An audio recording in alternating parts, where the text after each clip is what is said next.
రవి, శృతిల విషయం గురించి మాట్లాడడానికి సత్యంని కలుసుకోవడానికి జాగింగ్ చేసే ప్లేస్‌కి వెళ్తారు. సత్యమేమో వాళ్ళని చూసి చూడనట్టుగా వెళ్ళిపోతూ ఉంటే, "ఏంటి సత్యం బాగా పొగరెక్కిందే నీకు" అంటూ చాలా పొగరుగా మాట్లాడతారు. "పొగరెక్కింది నాకా మీకా మీకే తెలియాలి" అన్నట్టు సత్యం కూడా జవాబిస్తాడు.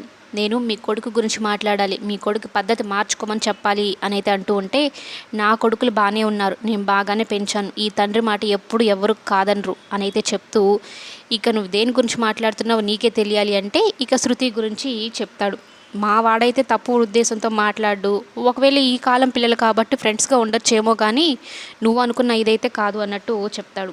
ఇక సత్యం శృతి వాళ్ళ నాన్నకి చెప్పాల్సినవన్నీ చెప్తాడు. కొడుకుని ఏమాత్రం ఎక్కడ తక్కువ చేయడు. ఇక రవికి కూడా మందలిస్తాడు. "రవి వద్దు నాన్న, వాళ్ళతో మనకు అస్సలు పడదు. వాళ్ళకి మనకు శత్రుత్వం ఉందని తెలుసు కదా!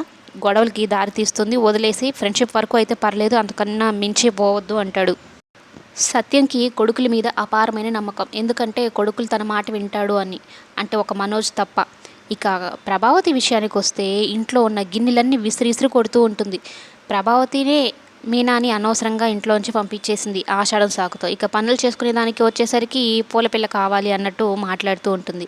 "నువ్వే కదా లేనిపోని సాకులని చూపించి పంపించేశావు. మరలా ఎందుకు మీనాని అరుస్తున్నావని" సత్యం అంటూ ఉంటే, "సరే పంపించాను. వీడెందుకెళ్ళాలి అక్కడికి? ఆ అత్తమొహం చూడకూడదనే కదా వద్దని చెప్పాను. మరలా ఎందుకెళ్ళాడు" అంటూ ఉంటే, ఇంతలో బాలునే వస్తాడు. "నువ్వే కదా పంపించేసావు నా భార్యని. నువ్వు చక్కగా వండి పెడితే నేనెందుకెళ్తాను? ఉంటాను కదా" అన్నట్టు ప్రభావతికే రివర్స్‌లో కౌంటర్ ఇచ్చి ఒక్క మాటతో దెబ్బకు నోరు మూసుకున్నట్లు అవుతుంది. ఎవరు చేసుకున్నది వాళ్ళ కర్మ అనుభవించాల్సింది అన్నట్టుగా మీనాని పంపించేసింది కాబట్టి ఇక పని చేసుకోక